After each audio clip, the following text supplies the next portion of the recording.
WA Concurso, vamos para mais uma aula. Aqui vocês estão vendo Sou Brasileiro, Não Desisto Nunca. E estarão acompanhando durante essa aula alguns hinos militares brasileiros. Vamos falar hoje sobre adjetivos e dentro de adjetivos do grau de comparação. Aqui nos adjetivos, no comparativo, nós vamos ter as seguintes regras, né? Em primeiro lugar, nós temos que quando comparamos duas coisas ou pessoas, aí nós estamos usando o comparativo. Por quê? Se estivermos comparando três ou mais coisas, um grupo, aí a gente não vai usar o comparativo, a gente vai usar o irmão dele, o superlativo. Tá ok? Aqui na regra 2, nós temos que, quando temos o segundo objeto de comparação, este vem antecedido pela partícula than. Esse than, no português, é o nosso que, aquele nosso que, ou seja, maior que alguma coisa, por exemplo. E aqui nós temos algumas situações onde a gente tem uma sílaba, porém terminado com CVC, duas sílabas, porém terminado com Y, precedidos normalmente de consoantes, tá? Como a gente pode ver aqui e aqui. Ou então duas sílabas ou mais, e aí regra geral. Quando a gente fala de uma sílaba, como a palavra young ou nice, tá? É uma sílaba aqui porque o E, na questão de pronúncia, ele não é pronunciado. Então, eu tenho uma sílaba, eu vou fazer o quê? Eu vou acrescentar apenas ER, tá? Mas se a palavra já terminar na letra E, eu vou acrescentar apenas o R. Então, younger ficou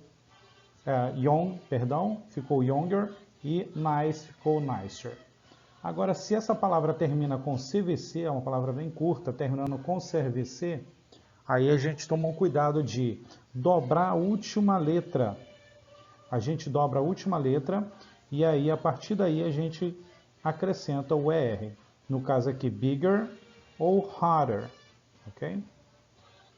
Aí, prosseguindo aqui, se for duas sílabas, a regra normal é a gente não acrescentar mais esse ER aqui. É a gente usar o more, ok? Antes da palavra, como está em more important ou more famous. Porém, em caso excepcional do Y, nós temos que trocá-lo por I e aí acrescentar o ER no final, tá? Como diz essa regra aqui. Se vocês lembrarem bem, essa é a mesma regra que a gente usa no plural das palavras. Ou quando a gente faz o plural, né, com relação a Y. Como vocês lembram aí, a gente tinha a palavra city, que no plural vai ser cities. Segue a mesma regra, troca o Y por I e acrescenta S. Vamos para o superlativo. No superlativo, nós temos algumas regrinhas também. Na regra número 1 é quando a gente está comparando mais de três, ou seja, um grupo. Na regra 2, nós temos que ele vem acompanhado do artigo D. Por quê? Quando a gente está falando de um grupo e a gente diz que, por exemplo, este é o maior, aí a gente está apontando para ele e ele se torna algo definido. Então, se ele é algo definido, a gente não pode tratá-lo como os outros e aí ele ganha a partícula D, que dá a ideia de definido.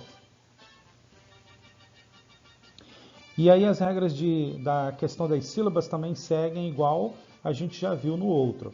Uma sílaba, a gente vai acrescentar nesse caso agora o EST, tá? Não é mais o ER, mas sim ST.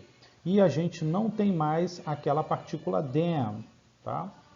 Então, uma sílaba terminada em CVC, da mesma forma a gente vai dobrar a última consoante e vai acrescentar o EST. E a regra também segue para o Y, que eu vou trocar por I e vou acrescentar o ST. Se for duas sílabas ou mais, para o comparativo eu estava usando aquele nosso more. Agora eu vou usar the most. The most é como se faz o superlativo para palavras que tenham mais de uma sílaba na verdade, ou duas sílabas que não sejam seguidas por Y. Agora tem alguns casos, algumas exceções, alguns casos anômalos e incomuns. Vamos dar uma olhada em algum deles. casos incomuns, né? O good e o bad, que são adjetivos nesse caso, eles fazem o comparativo deles, o comparativo aqui, e aqui o superlativo. Então, o comparativo deles é do good é better, ok? E do superlativo é best, ou na verdade, the best. Não posso esquecer desse D. E do bad seria worse ou the worst. Notem que ele segue até uma regrazinha de ter um E ou um R no final e tal, mas é bem comum, né? A palavra toda mudou aqui. O much, a gente vai encontrar o more, que é aquele auxiliar que a gente viu no slide retrasado, que é o auxiliar para os mais de 2 sílabas no comparativo. E vamos encontrar para o superlativo o most, que é auxiliar para aquela questão do superlativo de palavras com mais de 2 sílabas. Então, much, que é muito, vai ficar more, que é mais, ou the most, que é o maior, ou o mais possível, o máximo possível. Little, que é pouco, vai ficar less, que é menos, ou the least, que é o mínimo. Far, que é longe, vai ficar further, ou the farthest. Né? Mudou bastante aqui. Então é isso, pessoal. Eu botei uma foto aqui do The Good, Bad and Ugly, que é um filme muito bom de faroeste, tá? Só por conta das palavras good and bad que apareceram aqui. Até a próxima aula. Obrigado pela atenção de vocês.